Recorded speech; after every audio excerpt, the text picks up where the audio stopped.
السلام عليكم ورحمة الله وبركاته سيندرا تنغتن نغتنغا نحن 10 إخوة من أهل كنعان وكو أغنو تمنا نجري كناني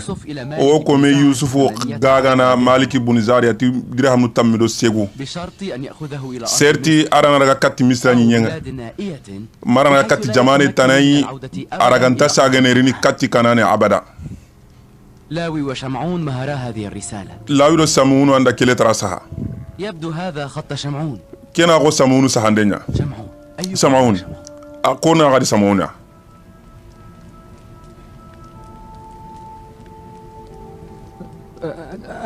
أنا إنكياني. أتيكياني شمعون. مارمو سيندرا تنغتن دون نغتن دي. أوهانو نياي يوسف أخيسا مارمو مناتا تاريخو ogri tan nagatendo sikandi nganya meke no koy maremu da illa ni falle fonne ida ga ilne rodiga mu ko am robe maremu nyaare ngay la samoon ado yahuja kamana le trampay maremu كان في بيتنا عبد وكان فتى مشاغبا كومي غوا نيوم غالمينا غا نيوم غو كاندي كينيا نيكي الا ان بعنا الفتى الى سيرما ينتني كاين نوغرا غاغا قمنا بذلك طبعا من اجل ان نرتاح اورا غاغا اورا غا كيسنا تورانغا مغوبي هذا الصق يعود الى كي كايتيني كينيا غبارينغا كين غبارين لمينا كومن لمي غوا نيوم غاتو غني يوسف اورا غاغا نياغا يغا يلي غارين كونو بنيامين ماذا يقول هؤلاء؟ كسرنا كمان ميدغامي كوندوغين لا عالي المقام. يا سري غوري لم يكن عندنا عبد بهذا الاسم. كومين يمانيو كوما غو كاندي كيما غان كوتوغا يا كيتوغا يا ابدا بنيامين دا تونكو اتي كومين يمري كاندي كف عن قولكم الكذب بعد اذن هار تشاغا ما غارانتان دغامي كي ورا الصك اليك والى السيده زليخه كيلي كايتي كينانكي نكا مارو زليخه هذا من يوسف نجياندا يوسف نياندا كايتي كيراغاي يوسف نفسه الذي تم بيعه إلى السجن. يوسف قبل كاتينكي ماي أنتم ترون أن نحيط بكل شيء خبرا. أغاوت نانتينكي هو على يده هذا أمر لا يمكننا تصديقه. أوكران تساقا كينا وأن لكم الإحاطة بخبر أنجل لنا خبار سوتون كما نانا كيمودة ترندي كيميني هو كيميني مونات كيميني جيران قولك نانا ترندي نغا سوكيندا.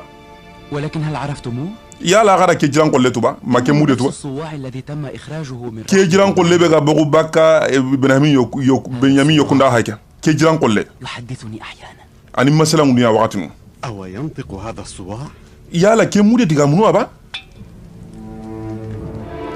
لقد أخبرني بكل شيء بصوته هذا. أرى كي قنن انقبار هوهوي تريدون أن أكرر لكم كل أغا شيء؟ مولينا أغا انقبار تكبني ساقا ندقا يقول الصواع مودة نغتني إن يوسف ضربه إخوته وبالغ يوسف أغنوندا كاتو إذا كان نندانجي حقن الجراحات. إذا كاتو ميغا جوغيني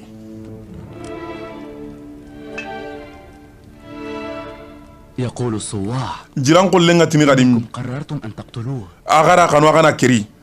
لكن لاوي حال دون ذلك. لا يوانيا سبب وأغاقا مكر في غياهب الجب أغارا ورا جيران نغون تزعم لأبيكم أن أغارا غا كواغا هابارانا نانتي ترونيان دايغا أنا شهدت عليكم عندما عدتم نجي سيدا يا أغاري نغاري يوسف دروكينغا ساقين بخورين بيتغين تنغاي أغارا ويندونكو نانتي ترونيان دايغا أي كي غبار رسول بنيامين عند كوكو أغارا أسا هانتي أسول غارينيا صواعكم يقول الحق يا أغامو دي كنا تونيا كونو سيري غوري طبول الفضيحة قد قرعت. يا غوندو كتا أوران ديغامو أوران مودي كن ديغامو أو وانترين كنا نسمعك يا علي المقام. أو وانترين كنا سيري غوري أمو دي كنا تونيا كونو لقد بعتم أخاكم يوسف. أغارا غايا يوسف غاغا السيارة التي كانت أخرجته من كيلوندان غانا كيبي غارا أبغاندي جيرين غانا غاكي 10 درهما. تدرهم نتامدو سيغوا لقد بعتم أخاكم عبدا ذليلا. أغارا غاغا كومول مغا يانكانتي غفلتم عن حقيقتي أنه أغا مونغو نانتي تونغونغا أراغانتي أورغينتين رسالة عظيمة تنتظره. أغانتا نانتي خيفارا غنينا دوكو أو قورينغاني قامت السيارة بوضع الأغلال في يديه كيلوندان غانو كو إلى كيتونيتو وجلبوه إلى هنا إلى ريميسرا كات ميسرا نينغا إلى كيتونيتو في سوق النخاسين. إلى غاغا كومون تشاغاندي أنا أدعى مالك ngeto nyini malike ذاك الذي أخرج يوسف من الجب ngianda yusuf gandi gidan no ngianda yusuf ko ba جيدا aga simene kenga ba اسمحوا لي qad ngayam be murna يخبر به الصور mude nga kebe konon kana timmandi julay gati ini teringa mude nga kebe konon kana timmandi Potivar عزيز مصر misra sel gore nya wakati nga قام بشراء يوسف anda yusuf ko ورأى أن يهديه إلى زوجته ina kini kiya kenga julayga وهبك يوسف كهدية؟ ara yusuf kina nga ko nyagalindi kinenya كنت مولاة ليوزرسيف لسنوات ngiya nyu yusufu kama nyagarenga sina gobo وإنما شب في قصري a واشتد khorinke sankancho nyeri nangu nyama gambane nganonga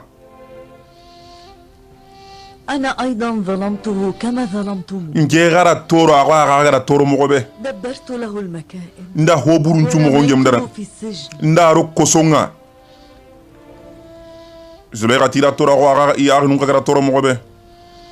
فليغفر لي الله alla ganna ngol kunyampani alla nga nyampani maka kundi aga ni gafarni ndangar horu be ber yusufwa قضى في السجن 12 سنة ara sino tamido hilonya kosonga باب السجن وشقاء ara عمله. kosonya ngan katentemu ado golli kote gili kare nga gelli sina gobo aga gilen karna ملك مصر ma misra tun kan yugonga agna tun aga kuungalla عجز عن تعبيره كل مفسري الأحلام ko hachara nun chu qur'an gonga misra no gondi kori ku ke urei أنا كنت أعلم أن يوسف nge kanya tun nanti yusuf on nanti ku hachara nan qore nyani إذ كنت قد رأيت مناما في السجن ni nga kosonga nda kuungari nda ara hachari nda nga khairinga قصصت رؤيا ملك مصر على nda misra tun kan yugon kuun ko aranga ara kha hachari ti khairinga لقد كان تعبير يوسف لمنام الحاكم yusufu gara kumpa chari tun kan yugon kusu رأسه من السجن kenya sawba na bagandi kosonga إضافة إلى تسببه في نجاة أهل مصر من ken القحط nan ka huke ngara misra soron kiso koten الآن ngia yusufu wani nge kina sasa إبراهيم هما manasaro afrahim nore mumpilli ay ke gati yusufu ni ike kinai ida kibarun cu bangandi danga keta ويوسف yusufu الآن عزيز مصر ani misra sere gorenga maremu tanjikero ho sine halle agunum patunu sasa nanti yusufu hayke iri tanu meneme yusufu madu du bangandi danga ho hori seranda julay gari kallenko nimi saburi kallenko minawul siri kallenko yakendi kallenko yusuf أنت يوسف anke ni yusuf way o ari yusuf misra sere gore anya ni kenga هنا يوسف anke no ari yusuf o ari أجل aha أنا هو يوسف nkiani yusuf wa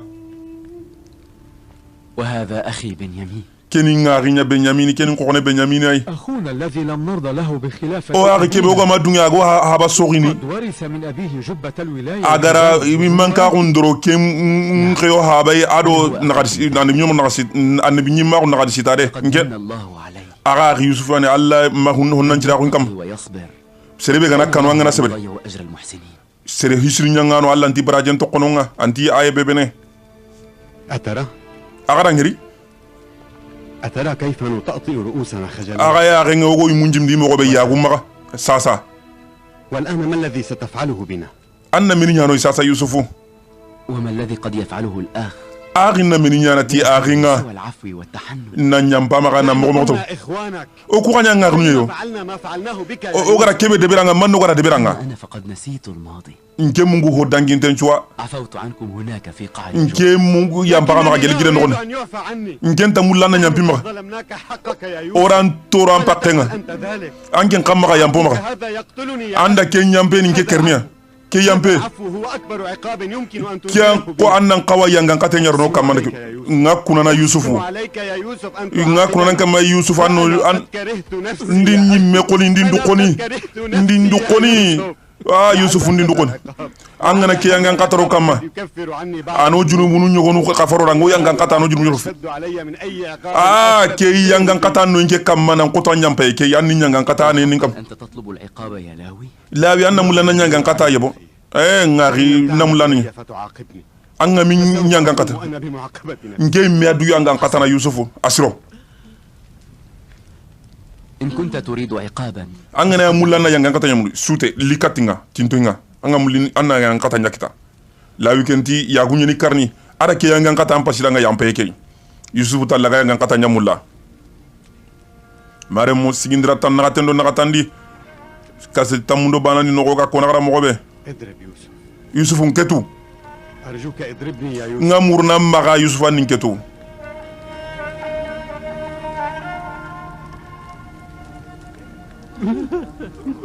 maremu ido wuye ngamei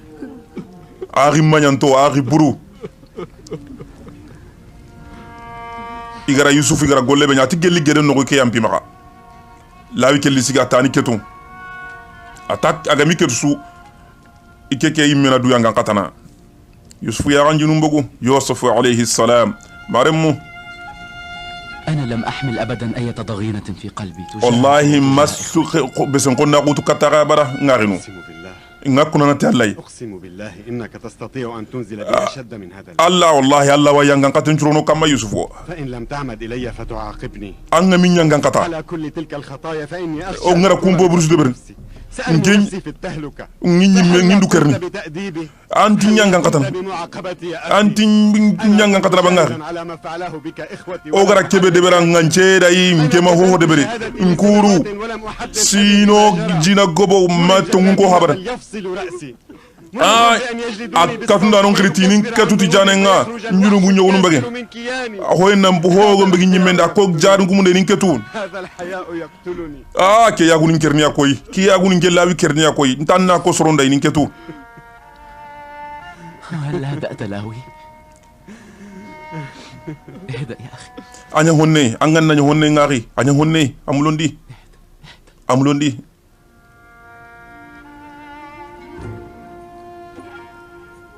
لقد التقيت بكم حتى الآن عدة مرات nda gara min ngari tagebe lenki kota lenki ka he عزمت مرارا nda kanu tagebe أن أضمكم إلى صدري nda kana me khandun chumbo melimei أن أضمكم لكي أسكن روع ألمي la ngpakle laga taxnu mogobe nda kanu tagebe lenki kane لم أوفق maket na deberi لم يكن مأذونا لي alla manyaga dunginda kenga tagebe gadi misraire nda kana nyakunde أحبكم جميعا يا إخوتي ngaka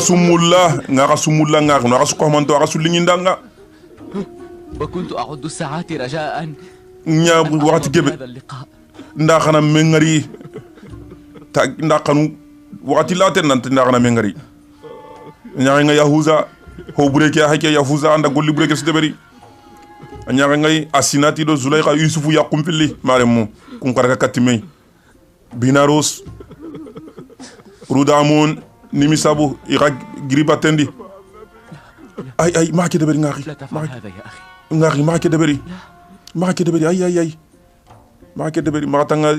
لا تفعل فهذا يشعرني بالخجل ma ke deberi kena yagu nyawallinga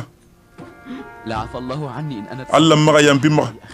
ngam Allah ma yampi ma bara gelinga nga yagu nyamuru na kadanga أشهد يا الله Allah anga seda kundi أنا nyase الذي أخطأت nkianda fobure ndabari nke yahuza الذي عصيت ويوسف الذي استحى nkianda yu hobure ndabari nyanda Allah kuta Yusuf mo فهل أمثالنا أهل للعفو يا الله yalo kumme to nyumudu yemu Allah kawam pono makaba يا يهوذا yahuja anda ngiriba رجل كريم قد ظلمنا ora kan ora igu derenya toro ke ngano khone ke Yusuf igu urugin tanyani igu kallangun tanyano gara do atoro kundude yahuza ya samauni harakenya ko yahuza ranga isuta maremu tanji kere hosine iro aro agunda mengri ida tuyere ay maremu nanti nimi sabu ara homulli kono nimi sabu toronga atandaga hoyogo taralli tanji kere hosine ida ser geren no نحن لم نظلمك أنت وحدك o mambane toron ngone فالعذاب الذي لحق بأبي من فعاله o habagara yangan katebe kito golle ke مرات من عذابك an ko tanken kalle ke de فماذا عنه o no o habaki waren kana kammo إلى من نلتجئ o no o sembene ko عنا agama yampo mo ko sembene koy أبونا سيعفو عنكم o أيضا mpaba wa yampana kama Allah gana dunya شرط أن تتوبوا asertine qatubi de إيه حزننا إذا manno sunu ngantanye mene طال هذا الفراق والهجر كل هذا ora ki hata lemma ko gallato أظن أن قضية جدنا إبراهيم وإسماعيل nkesi meri o haba o kisma ibrahima do ismaila khibare anyagad إسماعيل مؤخرا yaquba di ire mumpilli akaride سيجمع الله بينه وبين ken cababunga Allah wa yaquba di mun koyni me ngenga ken ngero ben yaminia sere gore angari nyamar kebe hayke من ذا يوصل هذا القميص إلى أبي؟ كورو كي درو كنت لنا نغا كينين بابا ساسا أنا نكي لاويتي كي نكي إن تمكنا من رد البصر على أبينا أغنام بابا يا غونغني أنكم ستكونون قد كفرتم عن بعض خطاياكم. كن دي أغا جرمون يغون وبكاري بابا يا غونغني أغنى كتارا هذا طبعا أمر محال. كلا انت جمه بابا يا غولان تاموني إرادة الله تجعل من كل أمر محال ممكن. الله را نينغا هو را انت جمه الله را نيلا جمديني قجري. هذا هو القميص الذي أورثه جدنا إبراهيم. كني دروكيا يوكسما إسحاق غدا وأخي إبراهيم يعقوب غدا أخي إسحاق غدا يعقوب غدا كينكي عنده كدروكيا نعم بابا أنا سرايا عون كما أوايا عون غنيني ارجع إلى أبيك وقل له ساقي كتام بابا بني إسرائيل وكل أقارب أنا بني إسرائيل كنتو كهما مي أرم منتو أيدي سرونتو فتحت حاكم مصر أخناتون نعم مصر تونكان يونتي هلم باكو ندا كانوا ناقا تاغاني كيوس نوكونغا منفيس نوكونغا أغالي أفضل منطقة في الجوار كيوسن نوكواني أمبسو مصر سو نانيا نمولا نانيا إسرائيل موندا دبي دغانا كوفا بدغانا كندغا ميكادغا مالك قم بتحضير الزاد والمركب لإخراج سيلي هاندا كينيا أرو أن ستهون كينيا عندك أرنو جمدي تاتناي تاريه لاوي مارمو تنغاتن دو نغاتن دي مارمو سيغندرا باني انتوكو كيغاني تنغاتن دو كراغاندينغا يوسف أغنوندا تو كي تنغاتن دو نغاتن دي انغوندي نانتي يوسفو آني جميسرا سيري خورينغا جانغا مارم ورا أنياغينغا دروكي كي أحيكي أني بنيماغم دروكي كي دروكي أني إبراهيم إن بابا يا غوني أجونغيني كي دروكي أي جد السير ترندم موتو أندارا غارغانا كاتي يعقوب أي النبي نيمي كروما مغوبي كي دروكي إبراهيم دروكي نيامارمو يوسف قوغواني إبراهيم يغاسرني يمبني نمرود غاسرني مي كي دروكي أنياغا كيسي يمبني أنغالا تنغاندي أيوة لاوي داغا مارمو هاتل دروكي كيني يعقوب أي إبراهيم إسحاق عندك يعقوب إبراهيم مغا أيوة سا يعقوب غارغي إسحاق أي يعقوب غارا وتوارا كيني يوسف ومارمو لم كندوني ينكسمر كان بانه تي دبينغا دونان غون دبو تنانو واد دونان غون ديغو سورو تنانو يا اخبارنا كنشرو تنانو ماغا وسيأتي يوم في آخر الزمان تكون فيه الدنيا دينا لغيرنغا مراندي بانيا كيتا نا بانيا نا يمنغا دونان لغيرونغا سريبا سيكانتاري نانت كيبيغا دبين كيتم كيني تيغو كومو تشرو امراندي ني مراندي بوسو سيرنغا أنا نمني تمن كوني كينغا نكسما كينشري سري أنكي نجاسونه سامونو رمي نانكينغا أها يبون كسما ما كم ما كني كينغ تريندا أتوا نانتي الله كومو سيروم بوسيري وهو من أصباط خاتم الأنبياء أنا نبني منتمان دانو غارو خيفار الرسالة التامة أكينيا لينتي خيفارا ونشوا كاتي دونا سوا تعرف نبي آخر الزمان يالا نغا أن لبني نغرين تبان كسما أنت إشبيل أنك نسبيلي أي ولدي بنيامين لمي بنيامين رمي نغانتو بلى يا حبيبي أعرفه تونغا كمانتو لنقنا الأنبياء يعرفونه am nebu nyimu nga kenga nebu nyimetu iwa atokonda dambe جميعهم بعثوا ليبشروا بظهوره asukheita kenya e wasa kilen kama لقد اسمه الله أحمد alla raton atla tatoni ahmed atoni ahmed aha atoni ahmed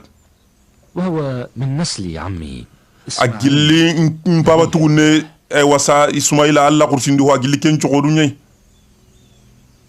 aha men gansere maremu هذه الرائحة ketimel ngeni koy men timal ngeni kay أتراني anya ngay ذكرت اسم أحمد ngara ahmad togonko ngara timal ngeni kita ya ubara timal ngeni kita maremu droke ngiri misra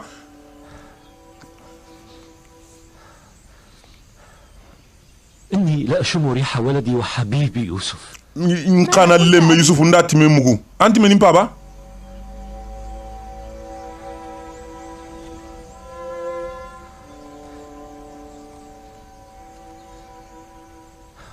لا عجب أن رميتموني بالجنون kawa hete aga tin turindeni ولدي يوسف wallahi khanin tronya yusuf timen ngunga mbaba manni yusuf na minnayi angena mini kono yusuf khbare sasa anchanko أي رائحة ottime sunto kunu nundi لقد مات يوسف منذ عقود يوسف كرا جلسنا قبو ريحة ange ngati mem kusasa له لم يمت amakara ولدي يوسف لم يمت. لما يوسف مكرا أنا لم أحسب ولدي يوسف. كما يوسف جات هرون أبدا. ولدي يوسف لا يزال حيا. لما يوسف هنا برينه. مجلسنا هنا اليوم. نكون كورا كسيدن. نانتي يوسف ديغام يوسف لما كنا نانترون أتمندي. ورا كسي تاورا نقوى نكون أغرى لينكي نانتي ترون أتمندي. ما نفكر به هو أزواجنا. أوكو كسي منهم أوكي نندور مندلوني. أكينش من يوسف خبرني. كنيا غني. كلا غني غرا كيكو لما نيكه. awa lawya sinkama akamana gunjola mbogorini misra maremu aro kana annaka kaso trendiani lawya sinkama drokenga maga maremu gelila yuga girta yaqub da timen kita maremu atiga ntaka kanna igatini turinte nyani e wasa wallahi toronyani remme yusufu i nugunu nyani iremme yusufu timen ngutu awa aghnun kana ani riyo misra arna agana trendenya trendi kitan ngam kannan aga tari aga yaqub ali dome o wata tanay arno gimi tata aga gar kanu be nyoyo o wata tanay o waga dukude ma salama kisi ngara ga batenga awa yaqub ari mun kultumare mu ihabaka misra idi tingandi yusufu gara wasa maliki khibari nantani tingandi arno gemdi tatanay ikitungu tumeda maremu sigindira tanakatendo nakatandi maremu na tagadanga yusufu qissa monata tari goro kenyana me maremu asonin kankanne ay wasa aro nyamen tagalatu maremu sigindira bana to ke gana dangi ti allah subhanahu wa ta'ala dunyenga ora wame maremu manyamen nokku ora joppa gelli sigindira fana nalli o hasigindira tan nagate aro nagato mare mu kaseti tamundo bana ni no harso wakona gara nanto kuymino ndanya kaseti no tamido bane لقد مضى من القحط 5 سنين. sino karagi dangi gote no kamenga mar sumisra soroncho helki nilin kawa تمطر السماء قبل سنتين. kamenga maro kusino hilina yusufu ti kamentaro kusino hilina de anyarangi hakenya konoti nilin kawa kusoro kusino hiliga dangi ni yusufu ti kamentar ni bo yusufu gara kumpa char kebe maremu sina qawnyeri yani yaro sina bononto nyeru oga no be sasa sina bononto kunyeri maremu sino kara dangai atoko sino hilli nili nya hayke ga kawa kundu jiganta no nga maremu yusufu akhunu nya hayke I hetengene kana an nyenye yusufu tin daga iri korentu israila re mu maremu ra karoti ya oba to nyeni israila ga maremu atiri kore kismeru kallagaru naburu iri sulli ila no kuyo go kitagati nonda kusin Memphis no ku kenna misra nyenye iwa mulla ina debe dango iganya na israeli re mun debe ngamare mu nonu no koyas asren lawiya sinkama akamana gunembo hotelle mare mu wakati yaqubwa yusuf ro agunu ngamare mu ida tuyere nanti yusuf wani haratu yeke baranga mare mu ida gara gobo ko kingani yahuda ado samaun yana gara gobo ko kono la yu akati fabenga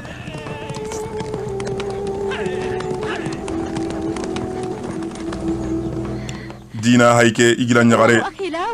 ngari lawi ani ngira nyigo lawi ani lawi sagi هو لاوي lawi ani koy ولكن لما هو وحده man na bani ragani عاد لاوي lawi sagi ayaqenya hayke mare mo nyagali lawi yaqenya hayke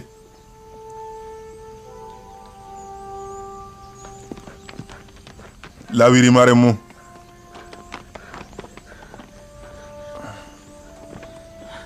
السلام عليك. أهلا بني. kisengan kama lemme bismillah mbaba nwari مرحبا أبي. mbaba nwari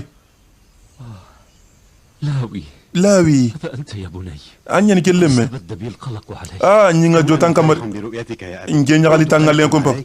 ange me jot ndenya kama mene lemme إني لأشم ريح يوسف. yusufu timengi nunga de هل جلبتم يوسف معكم؟ agaro yusufu rido duaba mbaba amulondi تخطئ ولم تصب. amma hutuo amma kita من يوسف. ndo tagu manchiri na ngiri yusufu nokunga ata amma hutuo amma kita agarati tagu manche min tagu manche kan kenga لقد جئتكم بقميص يوسف يا ndo yusufu doro kelli katanga mpaba الذي لونه بلون الفضة ويلمع مثل ana ko qarsu lingi anyane aha ani ken doro ken أعرفه جيدا. ngia doro ke tu mo khosri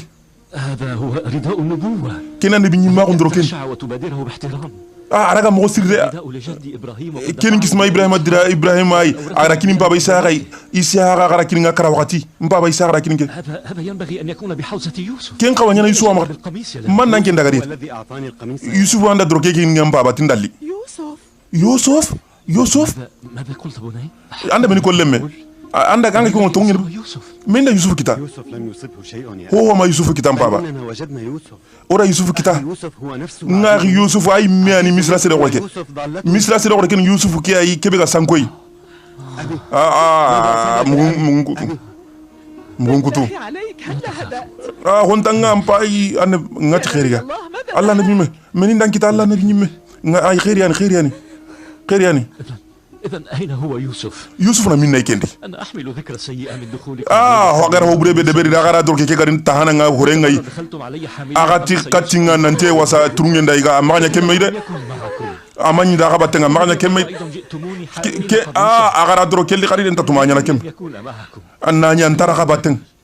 bone agara ko صاحب يوسف معي. ora ro suran tarin akendi misla so ora tarin do batenga baba من أن يدفع هذا القميص إلى man nara ke droke ki ntan ma ke droke kin sere agara kinan man na agara kinan ken القميص من أجلكم أنتم. ara droke kin ngaran kin so ngari yusuf ti ke droke يشفي أبي. ara yimpa ba ya gonjara na ya gonchagi mo ken ndagari القميص سيشفيني مما أعانيه. ke ya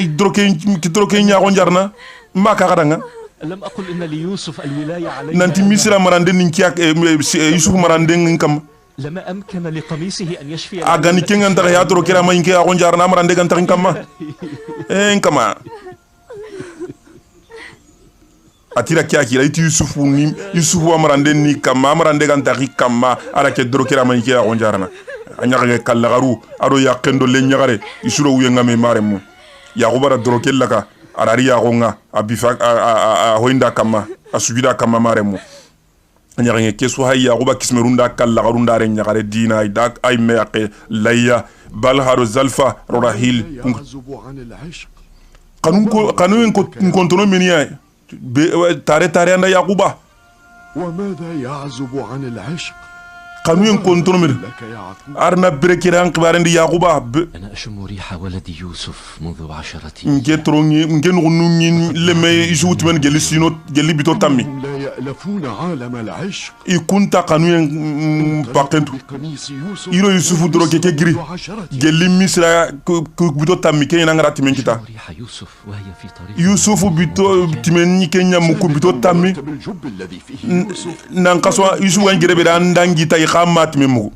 لماذا شممتها اليوم من مكان man ni ngarati men kita lenki nangi logolate تدرك مقام الولاية ومنزلتها. ken ko tanga mani yusufu imanka hunda asigirantu ken ngatinga sasanda tu مصيبا. ken di mosibente nya wakatinga يوسف له الولاية على أبيه. yusufu imanka ngara ngai haba kama شتت النحيب على فراق الولد. angara wuye kebe de bari yusufu talle magu النحيب والانتظار ki أوصل. ken dugunde do ken nkare kenya ndan kinya dingira uruginte nga sasa nga kebe mulla ken manam الولاية يرد البصر إلى kebe gammarana ay wasa ay khanu yenga serenchu ya ko ngunyini sere suga hinkinte ngani maremo ara kenya ko atik anga ho mbulla ken khanu yella wanya ko ngunyini adroke ken jinnan cilami kebe garaga yusufu agani gire no ndaga ko ay kenya hay ka garikati yaqubay mbaba زال البياض من عينيك. ho kulle mbaga nyaako koy أراكم جميعا. nge ari nga khaswa يا أبي. mbaba ya gala nyaare ho halle mun nyaare nga hoye alla noari ko بفضل من ربه. nyaako ngunyiti yusufu fasanto ado yusufu droken cha budanga يا ada القميص الذي وقع إبراهيم من نهر النمرود. ibrahima garo imbengati numrudi imbengati drokebe yala kella kurni sere ya gongu nyini ba kama شكرا لك يا رب. nuarin konka anga runna mina maga joti i warni papa yusufu ga يوسف معهم أيضا. yusufu aka hina ay نذهب إليه بأنفسنا. o ku mero yusufu o ko atele kat yusufu o do joro o sorondo na burun to atele kama tiye nganda ko الله. tiye nganda kon kama tiye nganda ya go ba wumare mo anyare ngai jinnan cilam kebe ra kat yusufu aga ni gidan non allah nabi nyi men nyaago nguni allah nabi nyi men nyaago nguni kera uruna tolla ko debeni talla nabi nyi men nyaago nguni mare mo setem pay yusufu aginu igir ndompay misra mare mo yakati kana ani nyenga mare mo fabe kera labi tirndi ati agun kutun qati wakille ngari ati yusufa wari batenga batantari batenga isu watelle misra irina buru iri mundi yakko awa iri asuno kompempe maka kadanga أبي ليس هنا. mpaba ntayre nton tanyine keni suno kompenya ay adaga na ke asuno ndehti kadi yusuf ngeri لعل عيني أبي قد أبصرتا anga ini mpaba ya gongunya سنوات من مغادرة. sina gobo dangi halle aha kebe kono to kundu ana kundunya ha أعلم أنكم ستعودون اليوم. nda tunan taka sagane lenke keni ngari ge maka kilendi السلام aha عليكم. kismi ngankam سلام يا عزيزة. lemme مسرور إذ إني رأيتكم ncho ntenye mpaba ngara ngari kadi mpaba شفيت عيناك تماما. anya gonjare koy أنت تبصر. anya ringa hoy ko معجزات قميص أخيك يوسف. yusuf wa droke ke kawa hinu nyanci nya gongo يا أبي mpaba kisenga nkam عينا أبي تبصران. mpaba ya gongo ngalla koy لقد ارتد بصيرا. aya gongo ni koy mpaba ya gongo ni koy السلام على نبي الله. kisenga alla na yumen kam kisenga nkam ma yakina السلام عليكم. amalle mun jabi ada yakini bana jabi iro kana ni ganke kebe garaga do mera kemba na jabi amalle mun kutun jam qurun daga anya ga ngai mare mu kana ani kutte iro nyaga ngame gari mare mu iro dufun kat ndenga me dindambu yo gwani mare mu igi kata nyaga nganai kero din qoronta bana mare mu ke daga anteni serianga ku dindambu nyaga ndimmu ko ye gwanyana mare mu ku dimura ketini igundo ya garunganta e wasa nyaga mini meri nogube mare mu iha ku nyaga ndimmu akata yaqub areme yusuf mare mu hube ga tintono tanna gaten sinenga angeri yaquba ken qasu kama yaquba ga yaqo nguni e wasa wiye ngara yaquba be yaqo pinkindi mare mu oga ka ta fana ke igu sinkin kulle kebe gara ga sehne yaquba amma nya galiba yaqub بلى nya galintenni لكن ذكريات الماضي ga kubenu ga dangi hallen تنغص علي فرح. kungi nya gale ke bonondi ni magade ngana simme halle di khibarunga lemnu ko wara kebe nyai هل أبي حزين؟ mpaba sunontene ba هذا مؤكد. ken so ha sunte قد أصبح على علم kere ya rema ga janko gara lemnu ko hoburentu gara kebe de be sunon tanyani dina gara kenya ko benyamin da ngara trinity ha ba sunon te aten ha ta sunon tanyani billati gara lemu aga bu lemnu ko hobure ncheeda nanti gara hobure be de bare yusuf boy ga bara tongun ko nara kanani kutendo e wasa nyagalendo so e wasa so ngame mare mu yaquba ya go ngayuni yusuf ga ngeri dina fayke mare mu kebane an kahini yaquba re nyugun tamido hillonga a golle mu tamido sikwana yaquba maga kebane an kahini le nyugu kutammi ado hillonga mare mu le nyugu tamido hillo tumwa sare hillo mpaba butuntene burde أشكر الله أني لم أكن شريكا. ngalla tigana ngamani kahini ngagenu koy gara ke hobre be debar yusuf تستغفر الله وتتوب. nda ga khirina ntagana alla khafar gesmura kan tube قلت لكم أن تفشوا حقيقة ما جرى فتخلصوا. ta gebe nga kona gara akana e wasa tongun kindanga iga nga suno berin nawara نعلم يا أبي. mpaba oto a ngadi نعلم أننا أخطأنا وعملنا nga toro hobre ndabari oro hobre ndabari oro o a yusuf ora toro ذلك كله ken kahini ken chwa فنحن نطلب عفوكم عنا. o wayi yampe muru na ga nyampo maka عليكم أولا أن تتوبوا إلى الله تعالى. aga tubi kati alla hina kama ga tubi nge ga lemma ko hempede o ganta ga kanu soronya ko ngam papa onyo o jurumu ke onyi dungeneta بكم حال دون اعتراف. o kanu an buten kai ke no ga bara kibarun kono kem palle onyi tonkono مطلعا على أعمالكم. alla yinginte nyaga gollu ko anyitu ada ga hobrun mta manni manda ga siga ga bara subunu ga bara khafargi alla khafargi simurna ga sallunda ga banagan ka kundi ati alla ken yinginte nyi i gollu ko iti kunya go ga kori khibare ke bangane habendanga هل تعرفتم إلى هذا القميص؟ aga ke droke tuba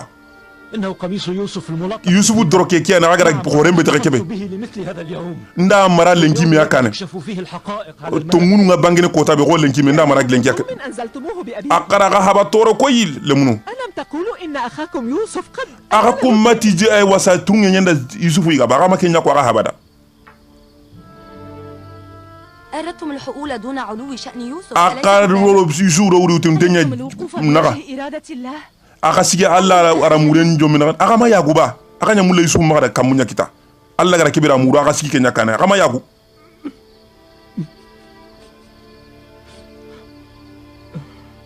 yahuja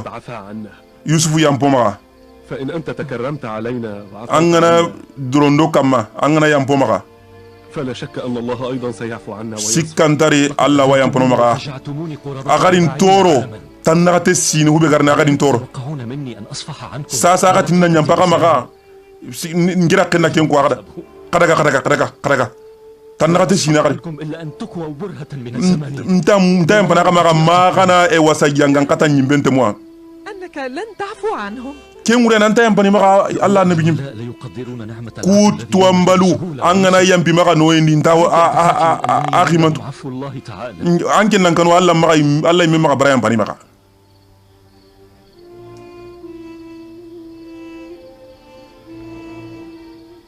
maremu ati angana yamba ku tuambalu nu maga joye kan ni maga kunu inta tubu yampe no yenga kunu inta tunantira hobre de bari ati ya kira lay an kanu mi alla mi maga barayam bani maga hina iri ta umare mu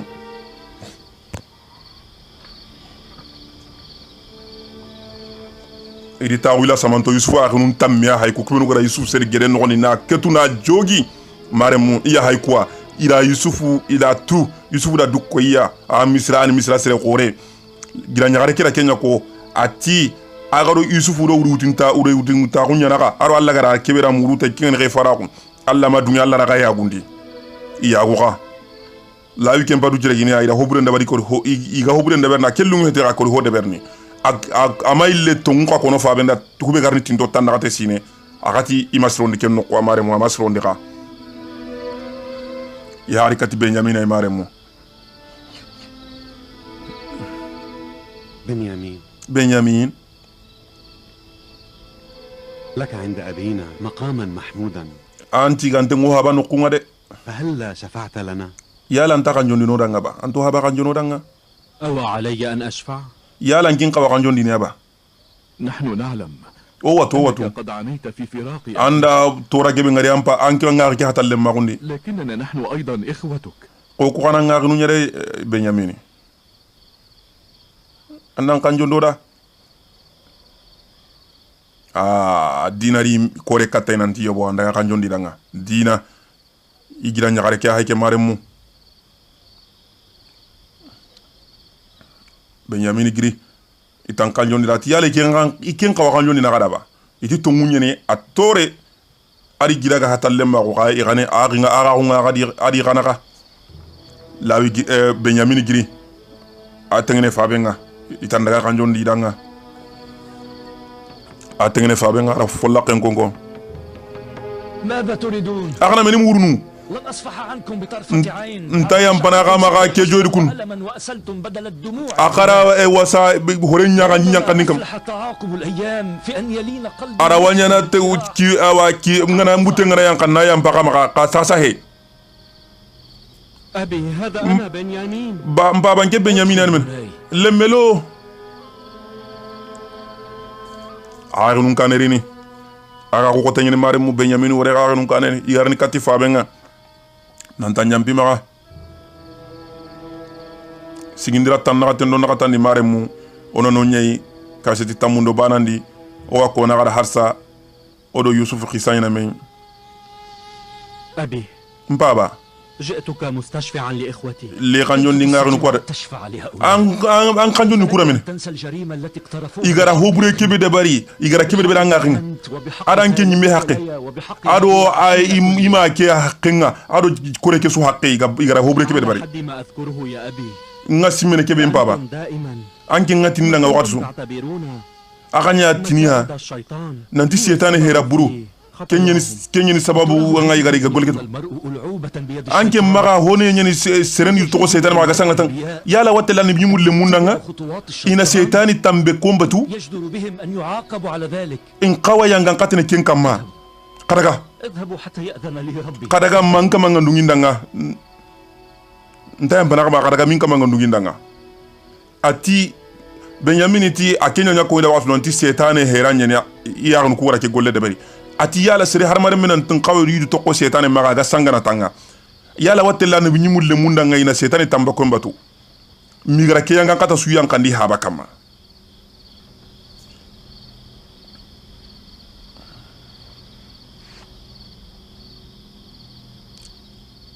atindaga malla gana dungira nanti nyampi maga ni torone ya gonga tanrate sino tinto endi nga torene mbutinga wunu nda hore nyawo yusufu hatalle magunga nya gonchu qur'an nan pinki sere sumi nyintun kulle kehina har digambane mako hari ganda digambane kinanga mpakle ni taxunu wallahi mpakle ni taxunu har digambane ganda kinanga mpakka mbaba yambi maga فلولا أنهم أصروا hari ga igantaka qotondi nantinna likatanga mayrinan kanjo yambi sikanti ngeno ko abada ما يفعله أبوك am baba ga kebe nyani yakundure isirondendi kherina kiano konde أشكر الله على أن هذا الفراق قد ngala tigana agara ke hatalle ma gunya sonille ma ngona kasat بالاستعداد mbaba yala anto nyamaro no ngemde ngar yusuf no dukuno ngade علينا أن نذهب إلى مصر hotel misri akendi ba الأولاد والأحفاد oro le kismerundo le mundo na brostel كبيرة في مصر ngari no ko kino akoren man fisi de ben karangara no nyakere kero ranga nan tora ta kuno nyai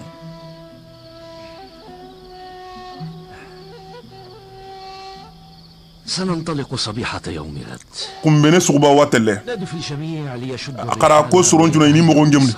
ini mo ngemdi trende nda ko men watelle misri كل لهم أن يلبسوا من الثياب أشملها tina iran churunde berde ini du yambande ngia mulla yusufu dagi mengure utwe misra sere goronya ko ngam ko gona kinyai عليه قائلين إن أهل o ga mo hodre ida o iba ida tin yusufu rangan choroni gundu kan ko ndan kere kere nyaga to mo هنا زهدنا فقرا kem pakati ngai no soro o he ken alla fuqara ko nyai atira kere kere tina iran churunde berde yusufu ragi imra utnuti mo nga ya mo be igana kinyai misra atana ko soron turanga sukuba maremu illenkere yaqubu di mo ngem di bogunte nya hay ya mo ngem di aro lemmu kallu yagaru kismeru isu hatelle yusuf no kunga yakina hayke kana ani soroku يشق كثيرا على أهل كنعان أن يغادرهم نبيهم al kana ni ganko ngane bi mena mbegi no ko akotni kam لقاء ابنك الغائب يوسف aga nangan ta telalle me yusuf ando kenya gamingal sikantari onyu bertinan kane anan tan ma daga an ma bugu debe kedi yaqub يعز علينا أن نغادر كنعان o kuy me ko tanyo kamma ona bugu kanano o menjangundo soro ngaire مشيئة ولي الله kene alla wali ngara murenya